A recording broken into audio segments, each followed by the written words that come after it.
You're surrounded. Captain Vex Thornwall screamed through his translator, his four eyes bulging with what Maya Rodriguez assumed was excitement. Hard to tell with the Kryllians and their constantly shifting facial tentacles. She grinned, checking her ammunition count one more time. 12 rounds left. 43 hostiles according to her scanner. The math was simple, really. Targets or witnesses? She called back, her voice echoing through the abandoned corridors of Research Station Omega-7. There was a pause. Maya could practically hear the alien brain cells grinding together like rusty gears. Kryllians, for all their advanced technology and superiority complexes, had the tactical creativity of a brick wall. A very slow, purple brick wall with too many limbs. I do not understand your question, human Vex finally replied, his translator giving his voice that delightful metallic warble that made Maya want to find the nearest airlock and introduce him to the vacuum of space. It's simple, Captain Calamari, Maya said, adjusting her position behind an overturned research table. Are your boys out there targets, or are they witnesses to what happens next? Because honestly, I'm good either way. Her earpiece crackled to life. Maya, your heart rate suggests you're either terrified or having way too much fun, came the dry voice of Pip, her AI companion. Given that this is you we're talking about, I'm betting on the latter. You know me so well, Pip. I'm programmed to. Also, I should mention that Captain Tentacleface has positioned his troops in a classic Kryllian pincer formation. Let me guess, Maya said, peering around the table's edge. They're following Formation Sigma 9 from their military academy? Sigma 7, actually, but close enough. They've made 0 adjustments for human unpredictability factors. Maya laughed. The Kryllian Empire had spent decades studying human military doctrine, dissecting every Earth battle from Thermopylae to the Mars Colonial Rebellion. What they'd somehow missed was that humans had a disturbing tendency to throw the rulebook out the nearest window and improvise something completely insane. Human Maya Rodriguez, Vex announced formally, his voice carrying that special brand of pompous authority that made Maya's trigger finger itch. You are charged with infiltrating a secure Kryllian research facility, theft of classified materials, and assault on Imperial personnel. Assault? Maya feigned offense. Captain, I prefer the term aggressive negotiations. You threw Lieutenant Blux out of an airlock. He got better. Eventually. Probably. Maya checked her weapon again. Besides, he was being very rude about human intelligence levels. Through her earpiece, Pip sighed with the electronic equivalent of exasperation. For the record, Lieutenant Blux was recovered after 17 minutes of space exposure and is currently receiving medical treatment for severe frostbite and wounded pride. See? Barely a scratch. The truth was, Maya had come here for a reason, and it wasn't the usual mercenary smash and grab that her reputation suggested. Research Station Omega-7 housed something the Kryllian Empire desperately wanted to keep hidden, something that would make the entire galaxy rethink their assumptions about human capabilities. But first, she had to deal with Captain Tentacleface and his 43 increasingly nervous soldiers. Surrender now, and you will be treated according to Imperial prisoner protocols, Vex continued, apparently reading from some sort of manual. Maya could practically hear the pages turning. Oh, Imperial protocols, Maya mused.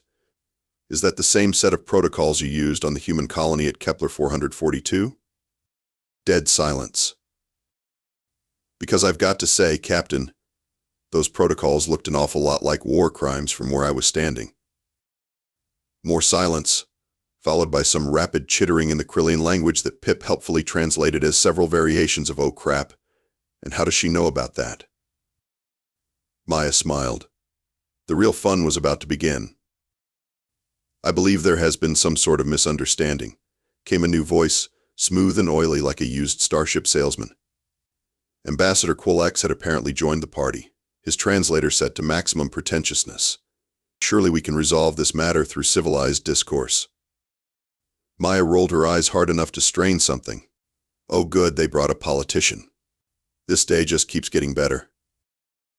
Ambassador, she called out sweetly, which part of this situation screams civilized to you? The part where your people kidnapped human civilians, or the part where you've been dissecting them for the past 6 months? Those are baseless accusations. Kryllian sputtered. The Kryllian Empire adheres to all galactic conventions regarding the treatment of sentient species. Pip, would you be so kind as to share the recordings from Research Lab 7? Broadcasting now to all local communications channels, Pip replied cheerfully.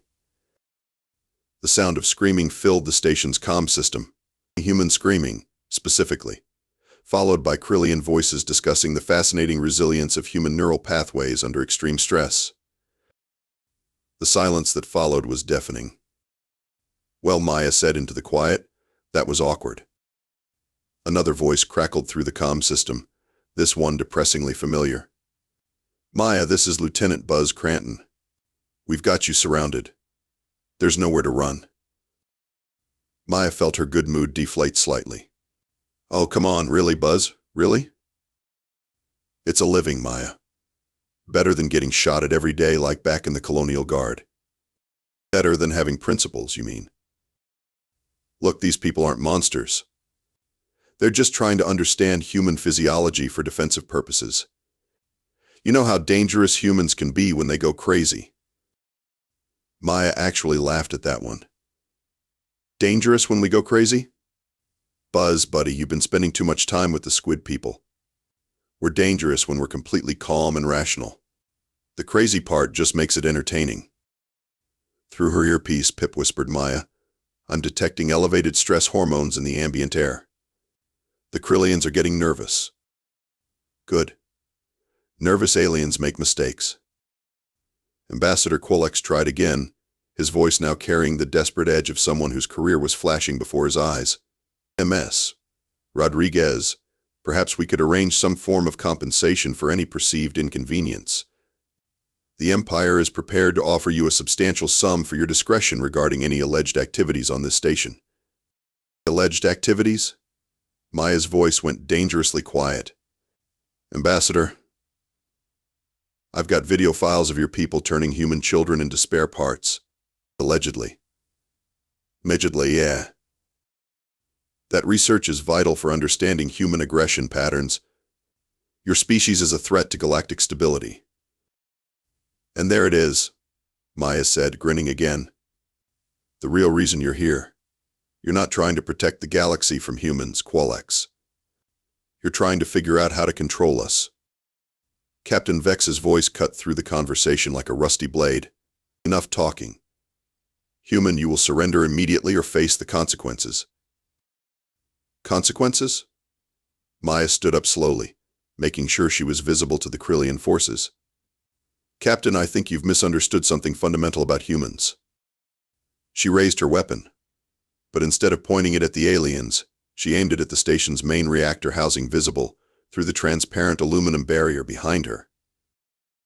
We don't do consequences, she said cheerfully. We do mutual assured destruction with a side of hold my beer and watch this. The chittering from the Kryllian positions increased dramatically. Maya, Pip said quietly, that's a Class 7 reactor. If you breach the containment, it'll take out half the system. I know, Pip. The question is, do they know that I know? More frantic chittering, followed by Vex shouting orders in Kryllian that roughly translated to nobody shoot the crazy human. Maya's grin widened. That's what I thought.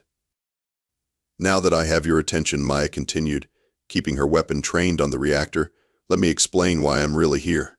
Pip, show them the files. Broadcasting now, Pip announced. Ladies, gentlemen, and assorted tentacle beings, I present the Kryllian Empire's super-secret project Chimera.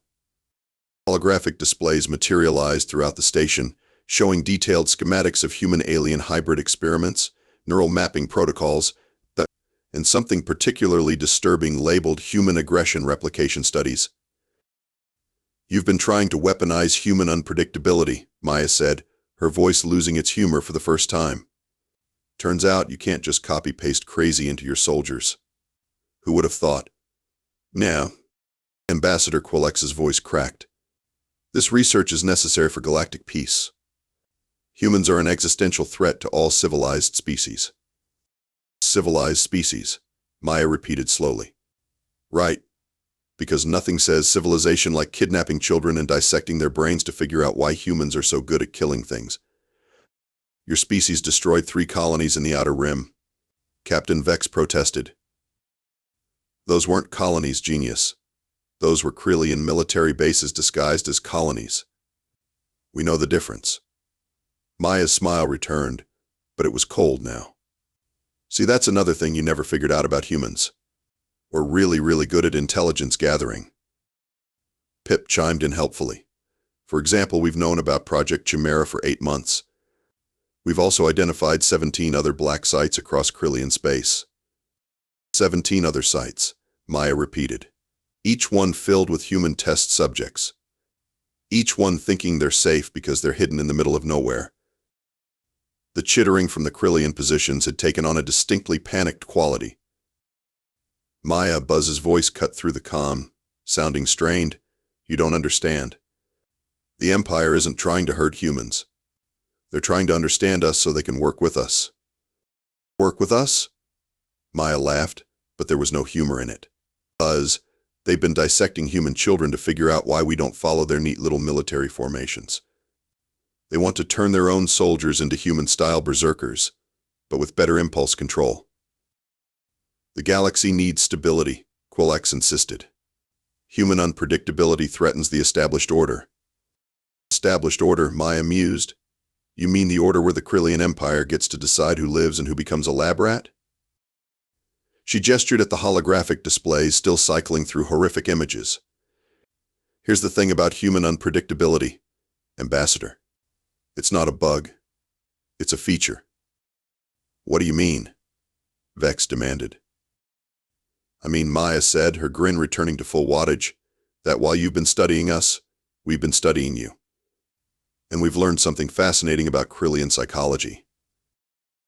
Pip's voice took on an almost gleeful tone.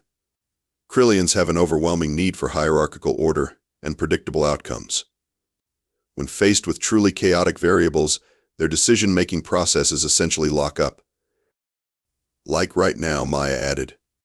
You're all standing there wondering what the crazy human is going to do next, and your brains are just spinning in circles because there's no manual for this situation. We have protocols for every contingency. Vex protested. Do you have a protocol for a human who's already dead? Maya asked casually. Dead silence. Meant. Because that's what I am, Captain. According to your own records, Maya Rodriguez died in a transport accident 3 months ago. Shame, really.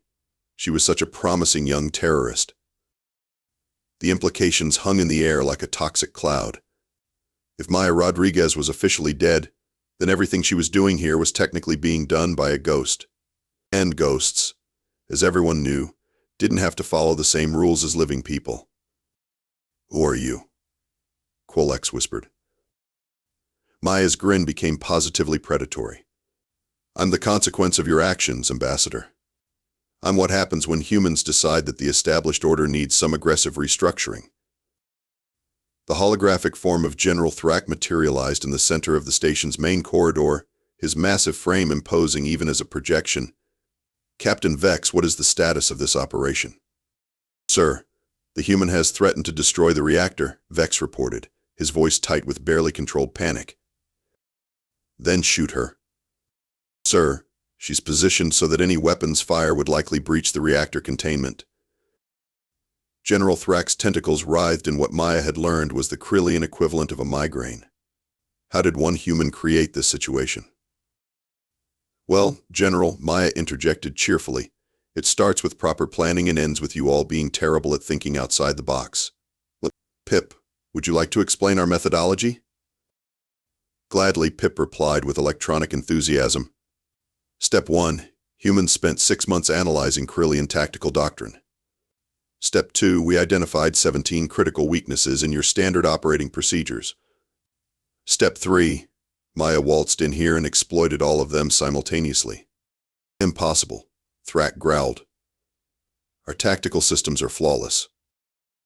Your tactical systems, Maya said, moving slowly toward the station's central control console, assume that enemies will behave rationally. That's your first mistake.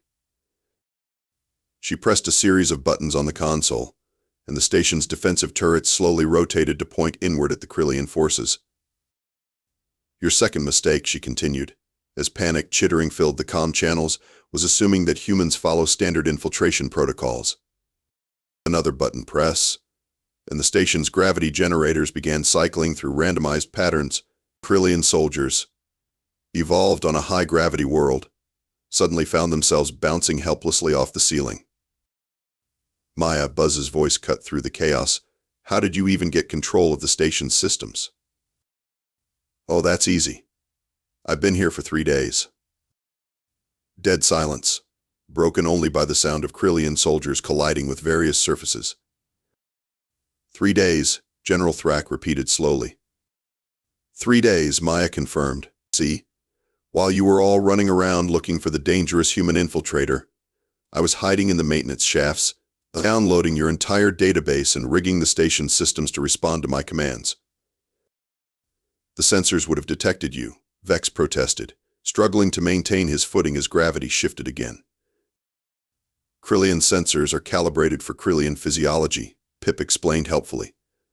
Human body temperature, electromagnetic signature, and respiratory patterns don't register on your equipment. It's like you built your security system to catch elephants, and then wondered why it missed all the mice. Maya reached the central console and began typing rapidly. The really funny part is that your entire infiltration detection grid is based on the assumption that intruders will try to avoid detection. Humans, on the other hand, are perfectly willing to walk through the front door and start breaking things immediately. This is impossible, Thrak insisted. Our intelligence indicated you arrived on this station only hours ago. Your intelligence was watching my decoy ship while I was already inside stealing your lunch money. Maya's fingers danced across the control interface. Classic misdirection. We learned it from a human entertainer named David Copperfield. Great guy. Terrible at explaining how magic works, but excellent at making things disappear. The station's defensive systems fully activated, sealing blast doors and trapping the Kryllian forces in separate sections. Human. General Thrak's voice carried a new note of what might have been respect. What are your demands? Maya paused her typing and looked directly at the holographic general. Demands? General, I think you're still missing the point. This isn't a negotiation. Then what is it? Her grin returned, wider and more dangerous than before. It's a demonstration. Maya hit the final sequence of commands and stepped back from the console. Pip. Initiate Operation Pandora. With pleasure. Uploading data package to galactic networks now. What data package? Thrak demanded, his holographic form flickering with interference. Oh, just 17 terabytes of documentation proving that the Kryllian Empire has been conducting illegal experiments on human subjects, Maya said casually, walking toward the station's hangar bay, complete with video evidence, DNA analysis, and your personal authorization codes, General. The chittering reached a fever pitch as blast doors began opening in sequence, creating a clear path to Maya's exit route. You planned this entire scenario, Vex realized, his voice filled with something that might have been admiration. Captain, I've been planning this since the day your people grabbed little Jenny Morrison from New Terra Colony. She was 8 years old. Maya's voice hardened. Did you know she wanted to be a xenobiologist? Thought all aliens were fascinating and friendly. We cannot allow you to leave this station, Thrak declared. General, with all due respect, you can't stop me. Maya broke into a run as Kryllian soldiers began cutting through the blast doors. Pip, remind me why Kryllians make terrible chase scenes. Their physiology is optimized for slow, methodical movement, Pip explained as energy weapons fire began lighting up the corridor behind Maya. Average human sprint speed exceeds Kryllian maximum velocity by approximately 40%. Plus, Maya added, vaulting over a fallen support beam, they shoot like they're filling out tax forms. Very methodical, very predictable, very slow. She spun around a corner as plasma bolts scorched the wall where she'd been standing. The Kryllians were firing in neat, organized volleys, exactly like their training manuals specified. You know what humans would do in this situation?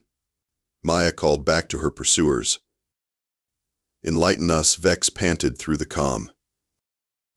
We'd split up, use crossfire, and at least one guy would try something completely insane like rappelling through the ventilation system, or hiding in a garbage chute.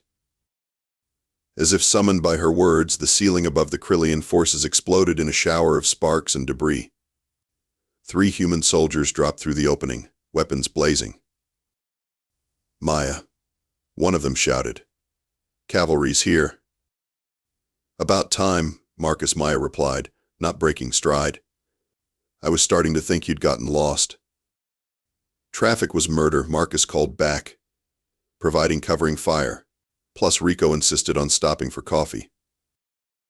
I needed coffee, came Rico's voice from somewhere in the chaos. It's been a long day. The Kryllian forces, suddenly caught between Maya ahead and human reinforcements behind, did exactly what their training manuals told them to do. They formed a defensive circle and called for backup. Pip, Maya said, reaching the hangar bay doors. Remind me again why Kryllian tactical doctrine doesn't work against humans. Because it assumes the enemy will behave logically, Pip replied. Humans, on the other hand, view logic as more of a suggestion than a requirement. Maya slapped the hangar controls and the massive doors began grinding open. Her ship, the inevitable disappointment, sat waiting with engines already warming. General Thrak, she called over her shoulder. Thanks for the hospitality. Oh, and tell Ambassador Quillex that his career is about to become very interesting. This isn't over, human, Thrak snarled. Maya paused at her ship's boarding ramp and turned back with her most innocent expression. General, it was over the moment you decided to mess with human children. Everything after that was just details. 3 hours later, Maya sat in the pilot's chair of the inevitable disappointment, watching the news feeds with deep satisfaction. Rico had indeed found coffee somewhere, and Marcus was cleaning his weapons with the obsessive care of someone who'd just survived another impossible mission. Pip, how's our data package performing in the galactic media? Trending at number 1 across 47 star systems, Pip reported cheerfully. The Kryllian stock market has crashed, the Galactic Council has called an emergency session, and Ambassador Quillex has officially been declared indisposed by the Empire. Define indisposed. Nervous breakdown, followed by what appears to be a voluntary exile to a monastery planet where they've taken a vow of silence. Maya nodded approvingly. And General Thrak? Recalled to the homeworld for extensive debriefing. I believe the human term would be thrown under the bus. Good. What about Captain Calamari? Captain Vex has requested a transfer to the Kryllian Diplomatic Corps. Apparently, he's decided that talking to humans is safer than fighting them. Rico looked up from his coffee. Smart squid. The main view screen chimed with an incoming transmission. Maya recognized the source code immediately, Earth Central Command. Rodriguez, came the gravelly voice of Admiral Hayes. I assume you have an explanation for why the entire galactic community is currently screaming about human war crimes. Admiral, with all due respect, they're screaming about Kryllian war crimes. We just provided the documentation. By infiltrating a secure alien research facility and threatening to blow up half a star system. Maya shrugged. Details. There was a long pause. The Kryllian Empire has formally requested that Earth surrender you for trial. And Earth's response? We told them to file the paperwork in triplicate and get in line behind 17 other species who want to arrest you for various crimes against galactic order. I love bureaucracy, Maya said sincerely. Admiral Hayes' image smiled slightly. The Galactic Council has also passed an emergency resolution requiring all member species to cease unauthorized experimentation on sentient beings. The Jenny Morrison Memorial Act? That's what they're calling it, yes. The girl's parents wanted to thank you personally. Maya felt something tight in her chest loosen slightly. Tell them she would have made an excellent xenobiologist. I will.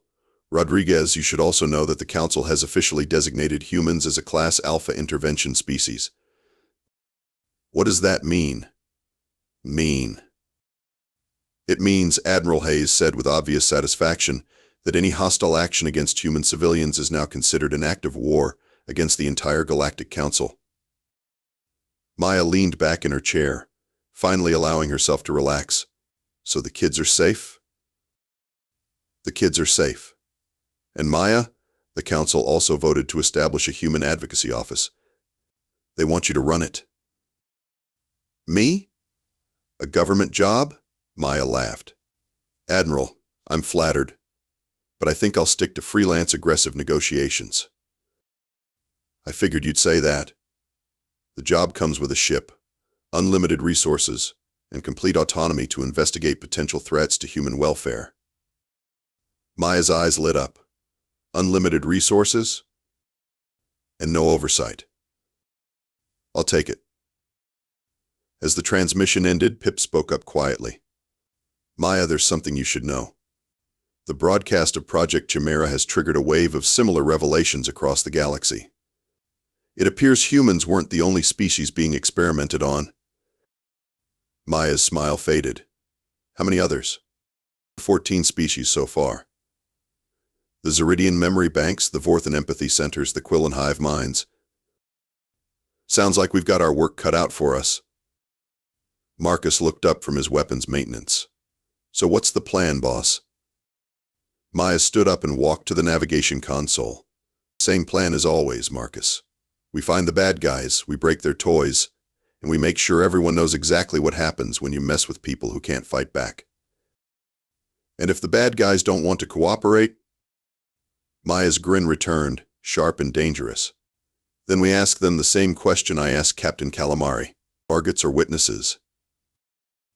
The inevitable disappointment's engines roared to life, carrying its crew toward the next impossible mission, and the next demonstration that humans, for all their chaos and unpredictability, were exactly the kind of crazy the galaxy needed.